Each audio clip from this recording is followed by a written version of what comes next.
Γεια σε όλους. Σήμερα θα παρακολουθήσουμε την κωμωδία δράσης Crocodile Dundee, μια σειρά με την οποία πιθανότατα γνωρίζουν οι περισσότεροι ακροατές μας. Το Crocodile Dundee θεωρείται μία από τις καλύτερες κωμωδίες δράσης όλων των εποχών. Σήμερα λοιπόν αναπολούμε και παρακολουθούμε την ταινία με το πλήρες cast, συγκρίνοντας το παρελθόν με το παρόν.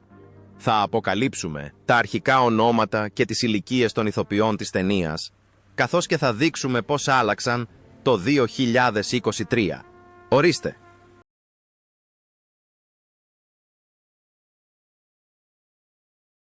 Paul Hogan, Vi Mick Crocodile Dundee.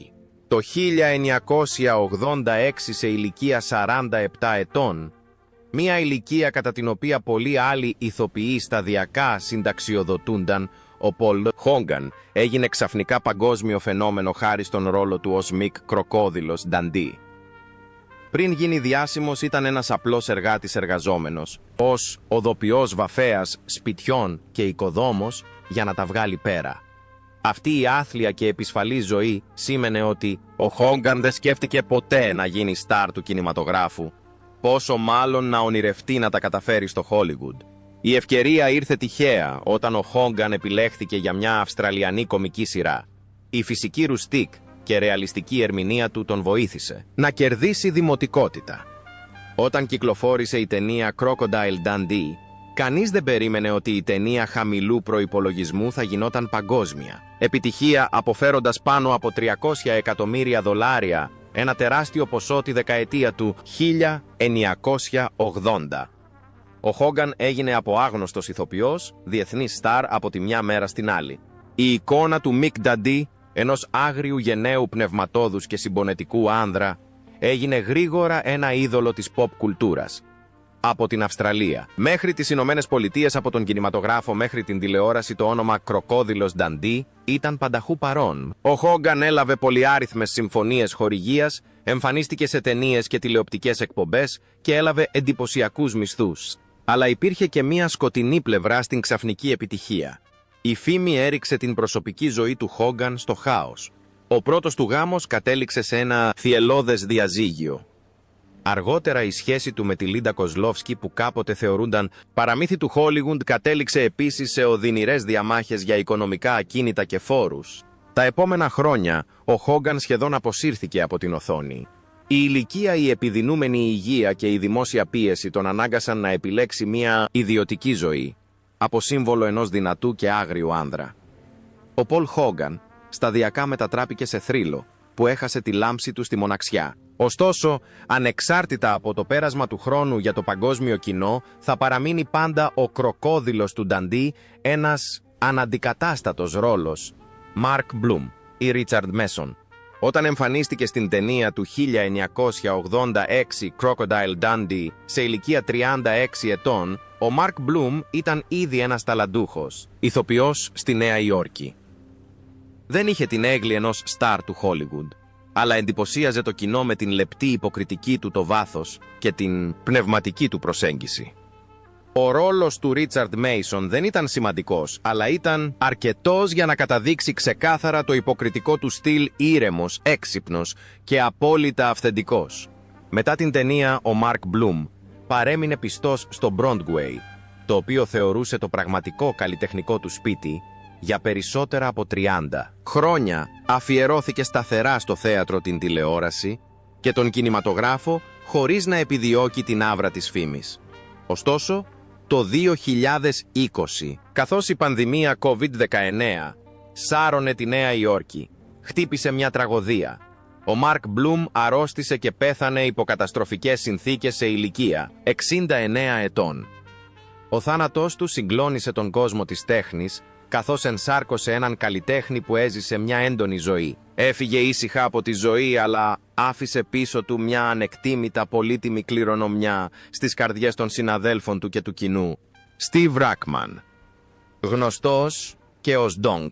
Όταν ο Steve Rackman πρωταγωνίστησε στην ταινία του 1986 Crocodile Dundee, άφησε τεράστια εντύπωση στο κοινό από τα πρώτα κιόλας δευτερόλεπτα, με την επιβλητική του σωματική διάπλαση, την απειλητική έκφραση του προσώπου του και την αξιοσημείωτα φυσική συμπεριφορά του, λίγοι γνωρίζουν ότι πριν από την κινηματογραφική του καριέρα ο Στίβ ήταν ένας διάσημος Αυστραλός. Παλαιστής, αγωνιζόταν στο ριγκ για χρόνια, γνωστός για την απίστευτη δύναμή του και τις άγριες βάναυσες μάχες του.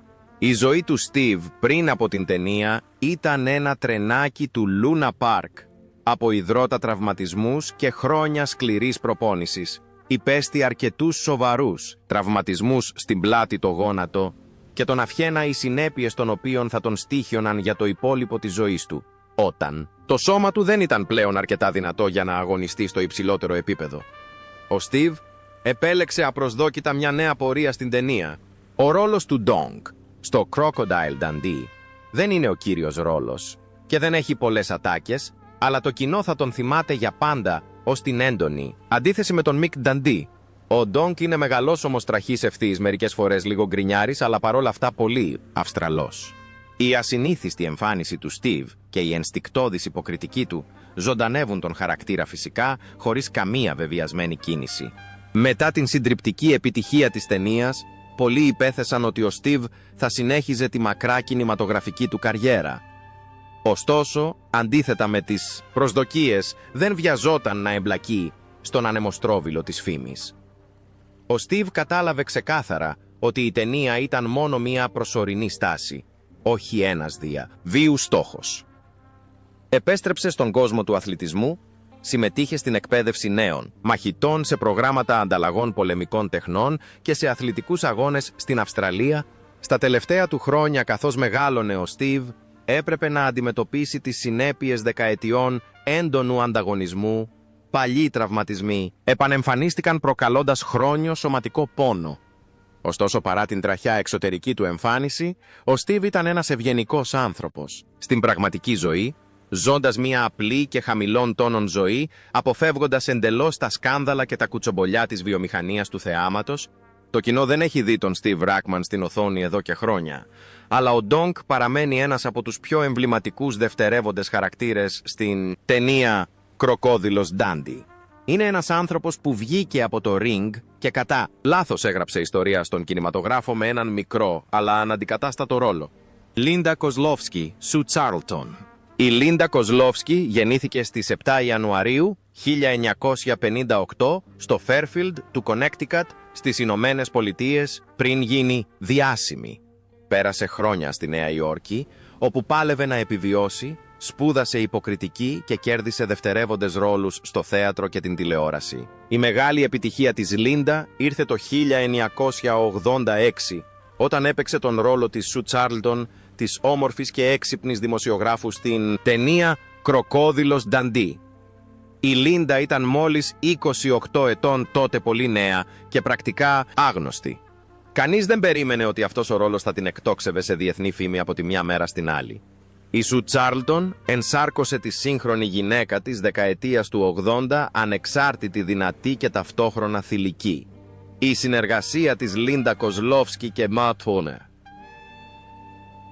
του Πολ Χόγκαν όχι μόνο έκανε την ταινία τεράστια επιτυχία, αλλά έθεσε και τα θεμέλια για μια πραγματική ιστορία αγάπης. Η Λίντα και ο Πολ Χόγκαν αργότερα παντρεύτηκαν και έγιναν ζευγάρι που τράβηξε μεγάλη προσοχή από τα μέσα ενημέρωσης. Η Λίντα συνέχισε να εμφανίζεται στη δεύτερη και τρίτη ταινία του franchise Crocodile Dundee, αλλά η κινηματογραφική της καριέρα άρχισε σταδιακά να παρακμάζει μετά από αυτό, καθώς αποφάσισε να δώσει προτεραιότητα στην οικογένειά της. Ο γάμος της με τον Πολ Χόγκαν διήρκεσε χρόνια, αλλά κατέληξε σε αποτυχία, προκαλώντας μεγάλη έκπληξη σε πολλούς θαυμαστές. Μετά το διαζύγιο, η Λίντα αποσύρθηκε σχεδόν ολοκληρωτικά από τη βιομηχανία του θεάματος. Δεν έπαιζε πλέον σε ταινίες και σπάνια εμφανιζόταν δημόσια. Επέλεξε μια ιδιωτική ζωή, μακριά από τα φώτα της δημοσιότητας του Hollywood. Τώρα στα 65 της, η Λίντα Κοσλόφσκι ζει μια ήσυχη ζωή και κλείνει την καριέρα ενός στάρ στο απόγειο της φήμης. Θα μείνει για πάντα στη μνήμη του κοινού σε όλο τον κόσμο ως η Σου Τσάρλτον, η γυναίκα που μπήκε στον άγριο κόσμο του Κροκόδιλος Ντάντι και κατέκτησε τις καρδιές εκατομμυρίων. Κέιτλιν Κλάρκ Σελ Σιμονέα. Η Κέιτλιν Κλάρκ γεννήθηκε στις 3 Μαΐου 1952 στο Πίτσμπουργκ της Πενσιλβάνιας στις Ηνωμένες Πολιτείες. Είναι μια από τις λίγες ηθοποιούς που μπορούν να καυχηθούν τόσο για μια επιτυχημένη καριέρα στην υποκριτική, όσο και για ένα ισχυρό θεατρικό υπόβαθρο. Το 1986, σε ηλικία 34 ετών, έπαιξε τον ρόλο της Σιμών στο έργο Crocodile Dundee, ένας χαρακτήρας που δεν εμφανιζόταν συχνά, αλλά έπαιξε σημαντικό ρόλο στη δημιουργία συναισθηματικού βάθους στην ιστορία. Με τον ήρεμο τρόπο, την ευφυΐα και την εκλεπτισμένη υποκριτική της, η Κέιτλιν δημιούργησε την εικόνα μιας ώριμης, βαθιά σκεπτόμενης και αυθεντικής γυναίκας.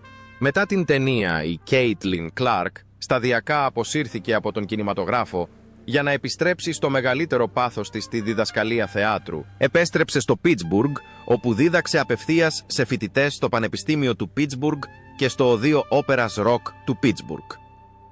Όχι μόνο εμφανίστηκε στη σκηνή, αλλά συνέχισε επίσης να εμφανίζεται στην όπερα του Πίτσμπουργκ, να διδάσκει και να μεταδίδει το πάθος της για την τέχνη στη νεότερη γενιά.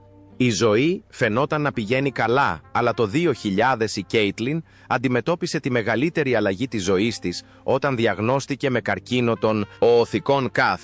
Όλη τη διάρκεια της μάχης της με την ασθένεια δεν εγκατέλειψε ποτέ την τέχνη της. Η Κέιτλιν συνέχισε να διδάσκει και να εμφανίζεται στη σκηνή, μέχρι που η υγεία της άρχισε να επιδεινώνεται. Το ακλόνητο πνεύμα και η αγάπη της για την τέχνη της κέρδισαν τον θαυμασμό πολλών μαθητών και συναδέλφων. Η Κέιτλιν Κλάρκ απεβίωσε στις 9 Σεπτεμβρίου 2004 σε ηλικία 52 ετών. Ο θάνατός της άφησε βαθιά θλίψη στην θεατρική κοινότητα του Πίτσμπουργκ και στις εκατοντάδες μαθητές που καθοδήγησε οι θεατές του Κροκόδιλος Dundee. Θα την γνωρίζουν για πάντα ως Σιμών, την ήσυχη αλλά συναισθηματική φιγούρα της θρυλικής ταινίας.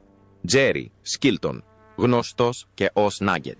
Ο Τζέρι Σκίλτον γεννήθηκε στο Σίδνεϊ της Αυστραλίας το 1945 και εμφανίστηκε σε πολλές αυστραλιανές ταινίες ως κωμικός και δεύτερος ηθοποιός τις δεκαετίες του 1970 και του 1980. Δεν έχει την εμφάνιση ή το στυλ ενός στάρ, αλλά έχει μια μοναδική διακριτική γοητεία αυτή που κάνει το κοινό να γελάει μόνο και μόνο κοιτάζοντάς τον. Όταν εντάχθηκε στο cast της ταινίας Crocodile Dundee το 1986 σε ηλικία 41 ετών, ο Τζέρι ανέλαβε τον ρόλο του Νάγκετ, ενός δευτερεύοντος χαρακτήρα που έφερε μια ιδιόρυθμη και χιουμοριστική ατμόσφαιρα στην ταινία. Ο Νάγκετ φάνηκε αφελής ειλικρινής λίγο, αδέξιος αλλά απίστευτα αξιαγάπητος. Αν και εμφανίστηκε μόνο σε λίγες σκηνές κάθε φορά που εμφανιζόταν, ο Νάγκετ έκανε το κοινό να γελάσει και έκανε την ταινία πολύ πιο οικία και προσιτή. Μετά την επιτυχία του Κροκόδιλος Dundee, ο Τζέρι Σκίλτον εμφανίστηκε σε μια σειρά από κινηματογραφικά και τηλεοπτικά έργα, παραμένοντας πιστός σε κωμικούς δευτερεύοντες ρόλους. Σε αντίθεση με πολλούς ηθοποιούς της εποχής του, που υπέστησαν σημαντικές αλλαγές στη ζωή τους, ο Τζέρι έζησε έναν σχετικά σταθερό τρόπο ζωής. Απέφευγε τα σκάνδαλα, τον πειρασμό της φήμης και τον ανεμοστρόβιλο της φήμης. Καθώς ο Τζέρι μεγάλωνε σταδιακά, αποσύρθηκε από τη βιομηχανία του θεάματος και έζησε μια ήσυχη γαλήνια ζωή. Το κοινό θα τον ξέρει για πάντα ως Νάγκετ, έναν ταπεινό αλλά και αστείο χαρακτήρα που έφερε μια πινελιά χιούμορ στη θρυλική ταινία Crocodile Dundee. Michael Lombard, vs. Sam Charlton. Ο Michael Lombard ήταν ένα από τα πιο αναγνωρίσιμα πρόσωπα του Hollywood όταν εντάχθηκε στο franchise Crocodile Dundee το 1986 σε ηλικία 52 ετών. Είχε πάνω από 20 χρόνια εμπειρίας σε ταινίες δράσης, παίζοντας μια ποικιλία ρόλων όπως αξιωματικοί στρατιώτες, αστυνομικοί και δυνατούς και σοβαρούς χαρακτήρες. Η βαθιά φωνή του, το διαπεραστικό βλέμμα του και η ήρεμη συμπεριφορά του τον έκαναν πάντα αγαπημένο των διοικητών και των ηγετών χαρακτήρες που μιλούσαν λίγο, αλλά μετέδιδαν μια ισχυρή παρουσία. Στην ταινία Crocodile Dundee, ο χαρακτήρας του Michael, τον οποίο υποδίεται ο Sam Charlton, έχει περιορισμένο χρόνο στην οθόνη, αλλά ενσαρκώνει τον σύγχρονο κόσμο, την πειθαρχία και την κοινή λογική, το αντίθετο από την άγρια και ενστικτώδη φύση του Mick Dundee. Αυτή η αντίθεση κάνει την ταινία πιο ισορροπημένη και ελκυστική. Ο Μάικλ δεν χρειάζεται να είναι επιδεικτικός. Δημιουργεί έναν χαρακτήρα γεμάτο εξουσία μόνο με τα μάτια και τη φωνή του. Καθ' όλη τη διάρκεια της καριέρας του, ο Μάικλ Λόμπαρντ δεν ήταν ποτέ μποξέρ, αλλά ήταν κάποιος που κάθε σκηνοθέτης εμπιστευόταν και του εμπιστεύονταν μεγάλες ευθύνες. Κατά τη διάρκεια των δεκαετιών, εμφανίστηκε σε δεκάδες ταινίες και τηλεοπτικές σειρές μικρές και μεγάλες. Για τους συναδέλφους του ήταν η επιτομή ενός επαγγελματία ηθοποιού ακριβής, σοβαρός και αφοσιωμένος σε κάθε λεπτομέρεια του ρόλου του. Με την πάροδο του χρόνου, ο Μάικλ σταδιακά αποσύρθηκε από τη δημόσια ζωή και έζησε μια πιο ήσυχη ζωή με την οικογένειά του. Το 2020, καθώς η πανδημία COVID-19 μάστιζε τις Ηνωμένες Πολιτείες, μια απροσδόκητη τραγωδία χτύπησε. Ο Μάικλ Λόμπαρντ προσβλήθηκε από τον ιό και απεβίωσε σε ηλικία 86 ετών. Ο θάνατός του ήρθε εν μέσω σύγχυσης και θλίψης, εμποδίζοντας πολλούς από τους συναδέλφους του να του αποχαιρετήσουν όπως πρέπει. Η ζωή του Μάικλ Λόμπαρντ τελείωσε ήσυχα, χωρίς φανφάρα ή σκάνδαλα, ακριβώς όπως πέρασε τις δεκαετίες του στο επάγγελμα ήσυχα με επιμονή και αφοσίωση. Θα παραμείνει για πάντα μια γνώριμη φιγούρα στους σινεφίλ με αξιομνημόνευτους ρόλους συμπεριλαμβανομένου του. Ρόλου του ως Σαμ Τσάρλτον στην ταινία «Κροκόδιλος Νταντί», που θα παραμείνει για πάντα μια μοναδική και αξέχαστη ανάμνηση, Τζον Μάλαν Βάι Γκουόλτερ Ρόουλι. Ο Τζον Μάλαν γεννήθηκε το 1934 στη Νέα Νότια Ουαλία της Αυστραλίας, όπου ξεκίνησε την υποκριτική του καριέρα στο τοπικό θέατρο προτού σταδιακά μεταπηδήσει στην τηλεόραση.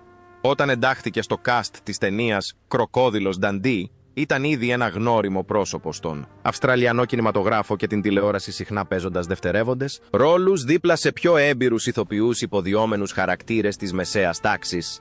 Όταν εντάχθηκε στο cast της ταινίας «Crocodile Dundee» το 1986 σε ηλικία 52 ετών, υποδίθηκε τον Walter Riley, έναν χαρακτήρα που δεν εμφανιζόταν πολύ στην οθόνη, αλλά πρόσθετε βάθος στην ιστορία. Με την ήρεμη συμπεριφορά του, το έμπειρο βλέμμα του και την αδιαμφισβήτητη φωνή του, ο Τζον Μάλαν δημιούργησε έναν πολύ αυθεντικό χαρακτήρα, θεωρούνταν ένας τυπικός δευτεραγωνιστής της εποχής του. Όχι ένα μεγάλο όνομα, αλλά με απίστευτα στιβαρές υποκριτικές ικανότητες.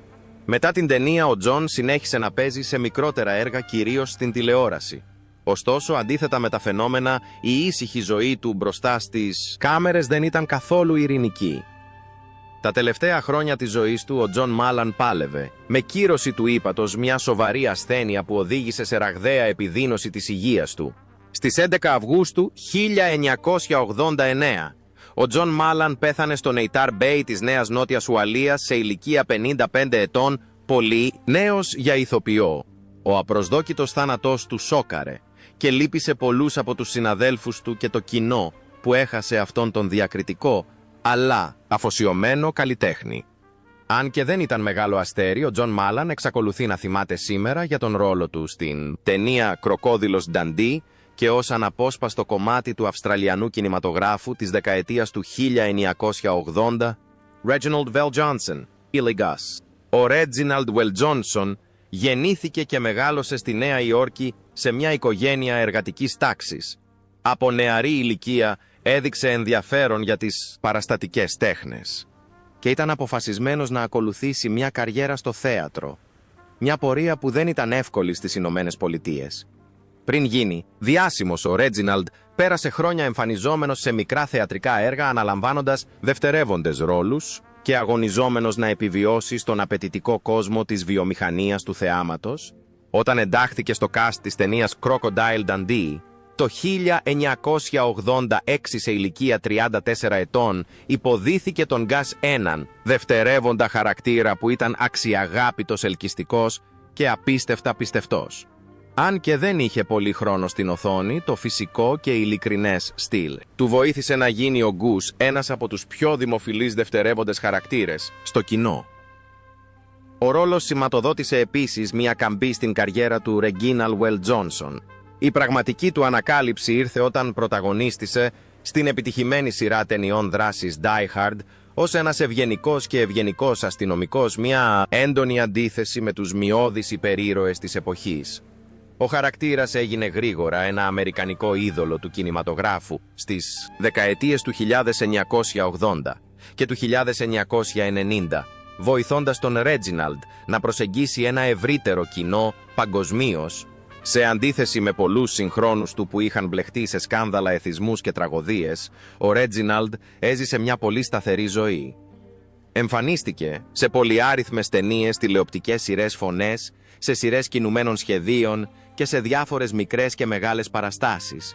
Μετά την ηλικία των 70 ετών, αποσύρθηκε ενεργά από τα φώτα της δημοσιότητας, περιορίζοντας τις εμφανίσεις του στα μέσα ενημέρωσης και ζώντας μία ήσυχη ζωή μετά από δεκαετίες αφοσίωσης.